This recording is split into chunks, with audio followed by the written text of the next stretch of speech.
Get ready to challenge what you thought you knew. Don't miss an episode of The Truth Within the Bible. Your journey to enlightenment starts now.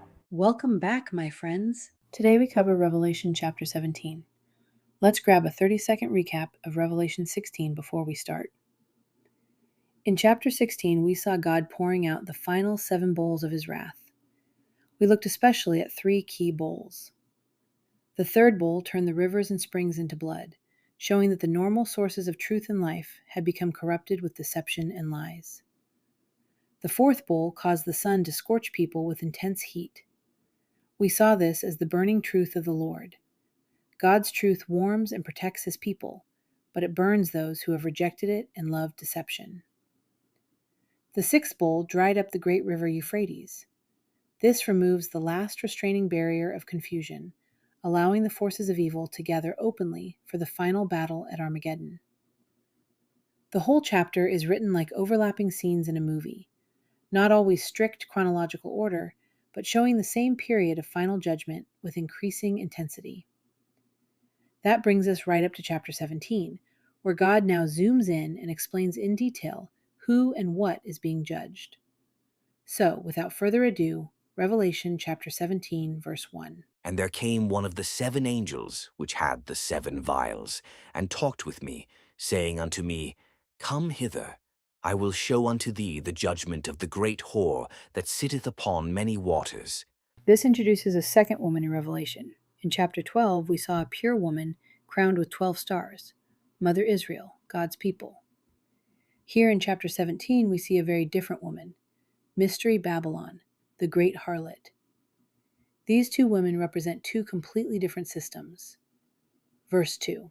With whom the kings of the earth have committed fornication, and the inhabitants of the earth have been made drunk with the wine of her fornication.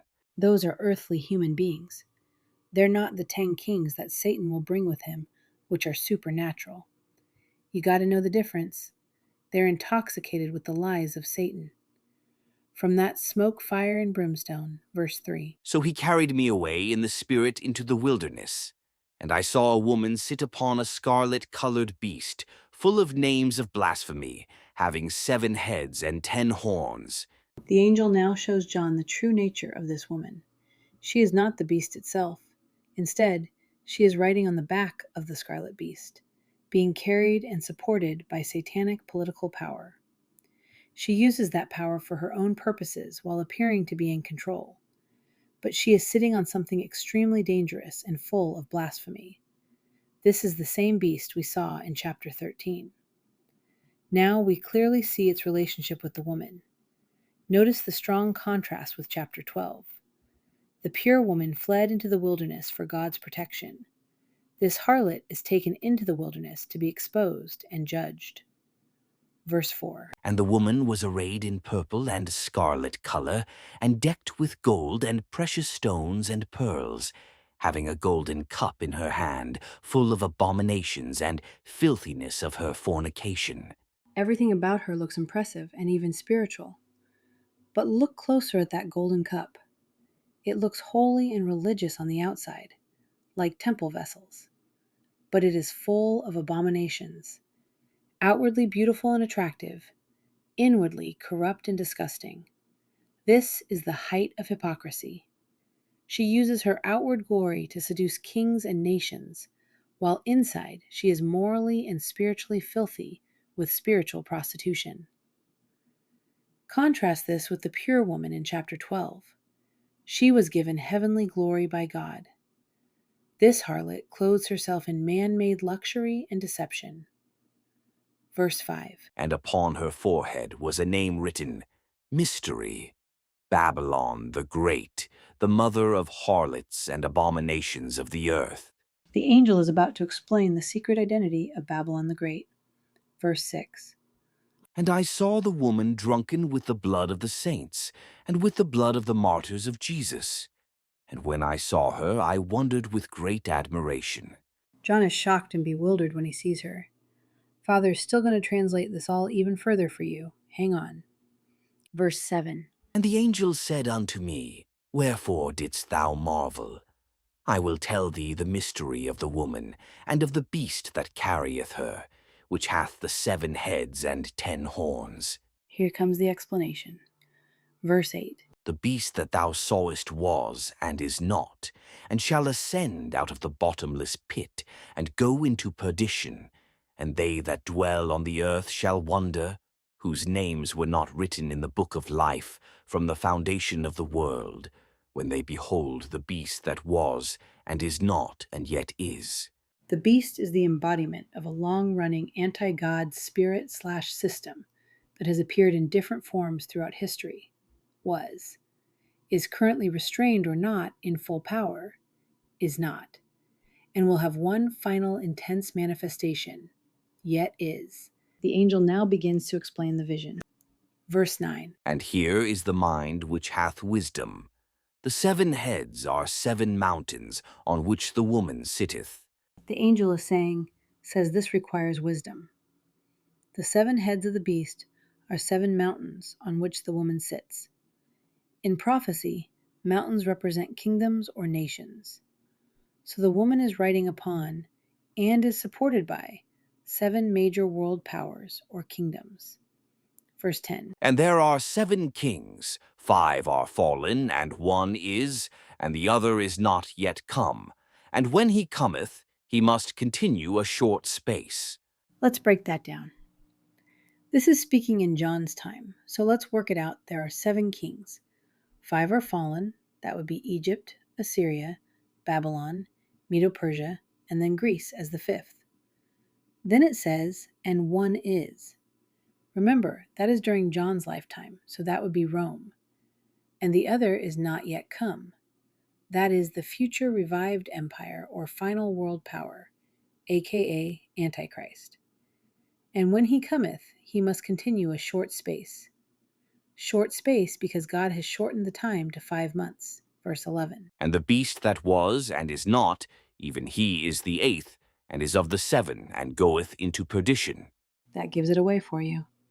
Going into perdition, there's only one entity that's already been judged, and that's Satan. So there is no mystery in that.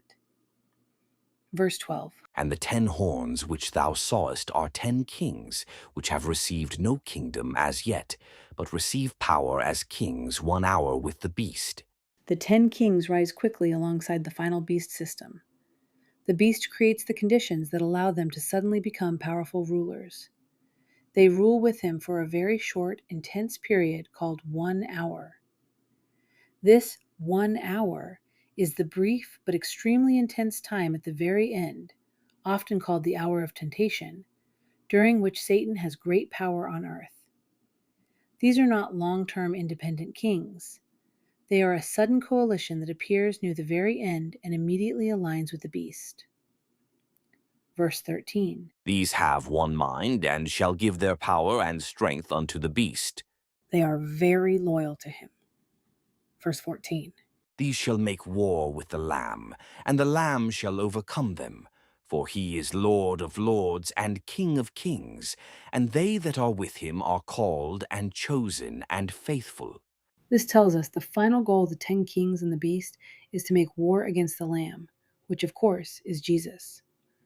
Then it even verifies who this Lamb is, because only Jesus is Lord of lords and King of kings. And, of course, we win. Verse 15. And he saith unto me, The waters which thou sawest where the whore sitteth are peoples and multitudes and nations and tongues. She draws her power from the masses of people across the whole world. Verse 16. And the 10 horns which thou sawest upon the beast, these shall hate the whore, and shall make her desolate and naked, and shall eat her flesh, and burn her with fire. This is complete betrayal.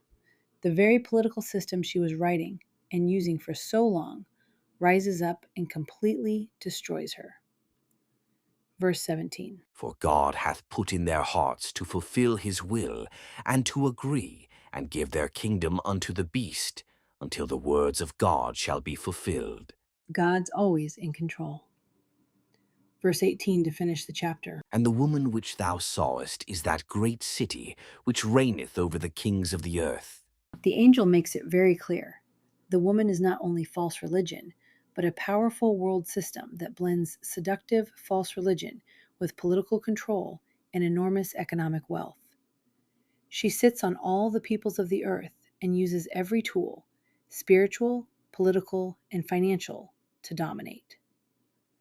That ends today's chapter, but be sure to like and subscribe so you don't miss our next video, where we're going to watch what happens when that seemingly untouchable system suddenly collapses.